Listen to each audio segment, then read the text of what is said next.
Good morning. My name is Reuel Khoza. I am a director of companies and chair a few.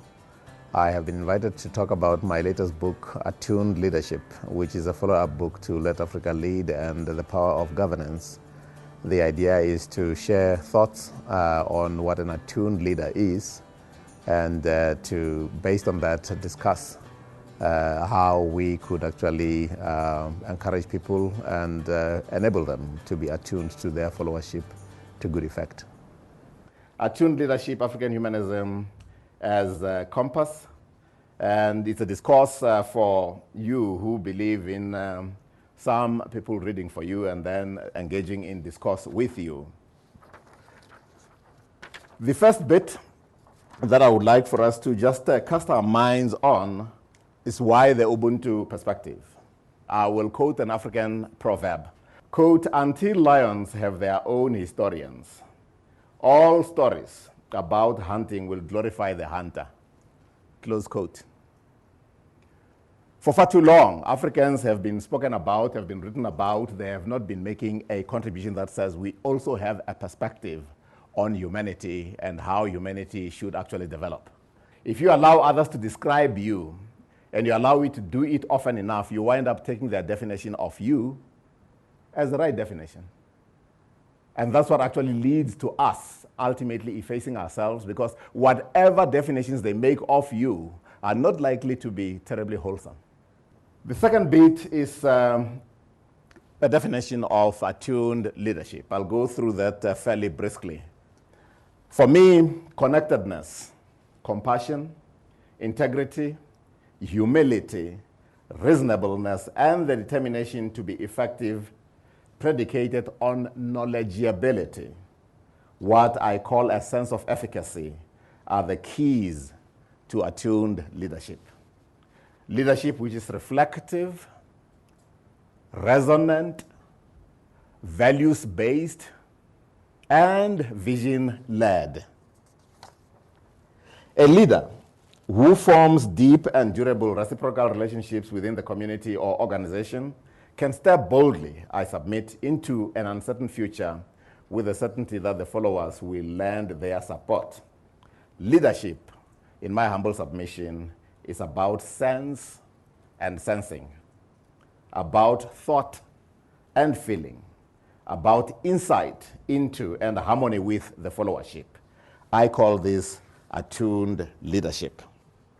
The leader cannot stand alone, but must stand with the followers, interpret for them, strive to fulfill their hopes, and be their champion in the struggles of life. Leadership is achieved, not given. The leader's moral authority is fashioned in the encounter with community. The power to lead is the product of support for a person whose actions bespeak solidarity with the needs and aspirations of the many. I have come to use the term attuned leadership to describe the quality of leaders who are attuned to the hopes, expectations, fears, and demands of their followers. An ethic of service lies at the heart of attuned leadership. Leadership, however, is a universal calling. It is a feature of politics, business, civil society, and family matters. It is everywhere, and it involves everyone. Those men and women who lead us successfully are coordinators rather than controllers. Coordinators rather than controllers. Their moral stature arises from dedication to our cause. We admire them, not because they are powerful. They are powerful because we make them so.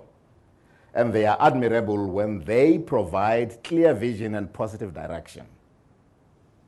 Cabinets, boards, and foundations all need leaders. People need leaders. But we should never forget that leadership represents a meeting of the spirit between persons and communities. There has been, for a long, long time, a debate about leaders being born or leaders being made. My sense is that leaders are not just born to the role. They are born, then made, and sometimes unmade by their own actions. A leader who is not in tune with the followership soon becomes a leader in limbo, and sooner rather than later withers.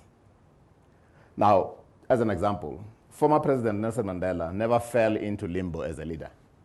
I am not likely to cite anything new in the moments of his life that has not been highlighted previously in news reports, books, and documents. What I seek to do is to reconstruct the record to reveal the inner workings of attuned leadership in the hands of a master.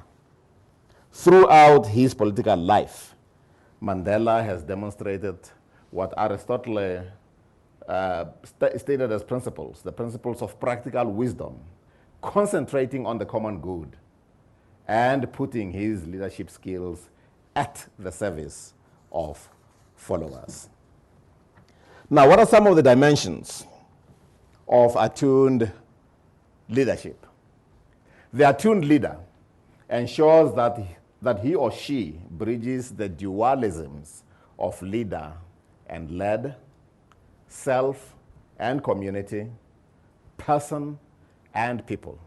What the Ubuntu dictum actually says, I am because you are because we are.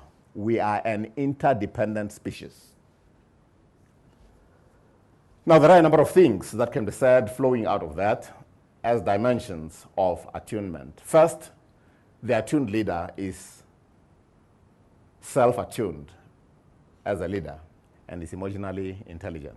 Now, reflection is a lot more serious than thinking, because reflection is self-criticism based on what it is you thought. Second, being attuned to the situation, knowledgeable, capable, and astute.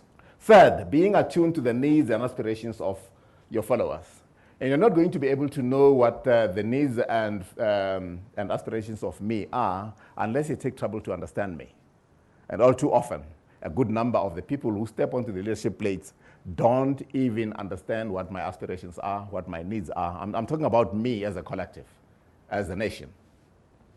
Being attuned to the needs and moral imperatives of integrity, efficacy, and humility. That's the basis. If you're arrogant, if you're vain, it doesn't matter how effective a leader you fancy you are, you actually wind up self-liquidating. And finally, being attuned to history, the present, and destiny. I've spoken about destiny already. History is not just remembering dates and events. It's actually interpreting that in a manner that informs the present, which in turn informs the future. Now, some of the qualities of attuned leadership would include, first, an attuned leader is insightful. Insight is crucial. That is, seeing the world from the follower's vantage point and embracing their worldviews non-judgmentally, to walk in their moccasins, as it were. Attuned leadership is thus as passionate. I mean, a good leader is passionate, but it is not enough merely to be passionate. You've got to be as passionate as you are compassionate. Now, passion is about you. Compassion is about others. And the best of leaders actually strike a good balance between passion and compassion.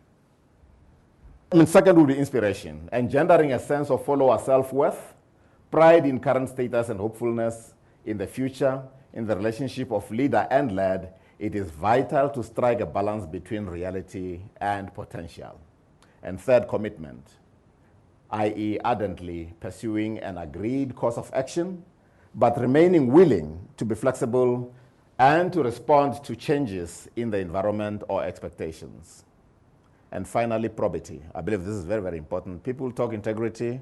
They don't go as far as insisting there should also be probity. When I grew up and went to school, if you did not have 50%, you simply did not pass. And lately, you can pass with 30%. In other words, you can fail 70% of whatever the test is. And somehow, because we want to come across as hey, we produce good results, 67% as opposed to 57%, we just drop the bar. And it becomes a walk in the park to pass your matric. With 30%, you have passed, chum.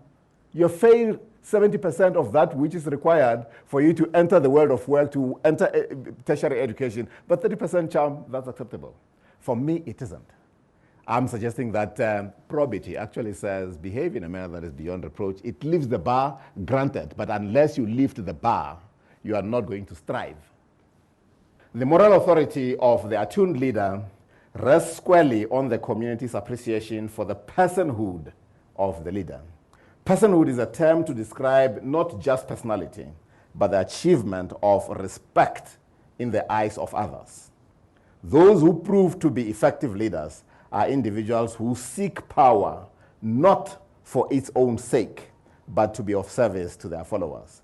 It is this that gains them approbation, conferring the moral worth of personhood on their shoulders. It is this that gives them the confidence to forge ahead, knowing they have won the trust of those who yearn to be led. It is personhood that lends leadership its being. The attuned leader takes direction from a deep spiritual bond with the followers, and in placing himself or herself at their service is bound to be reflective, principled, and dedicated. Moral authority can never be built on superficiality, opportunism, or indolence. In metaphysical terms, Ubuntu is first and foremost a statement of being. The I am in all of us. It declares that each one of us in our separate lives draws existence from the collective, and that we are only persons through other persons. It does not stop there. The divine and everlasting spirit of the Almighty unites us. This is where African humanism breaks ties with Western humanism, because in Western humanism, the human being, the person, is the ultimate measure of existence. In African humanism, there is a God principle. The divine and everlasting spirit of the Almighty unites us, while our ancestors who leave us for the world beyond the grave are ever present to remind us of our spiritual bonds with and duties to the community. We all exist in the light of the Great Spirit. The reach of this metaphysics is enormous. Its repercussions flow through all subsequent statements about who and what we are. Ontologically, how we should see the world. Epistemologically, what our knowledge amounts to. Logically, what is reasonable. Ethically, how we should act for the greater good. Aesthetically, how beauty can be collectively perceived. Politically, how decisions should be made for the benefit of all. And against this background, I want to submit that it is good to be, but it's not sufficient. If you cease to become, there is a sense in which you also stop to be. We live in a fast-changing environment. If you stop becoming, you actually retrogress. And I want to believe that this forum is meant to enable us to continually become, so that we don't cease to be. Thank you very much.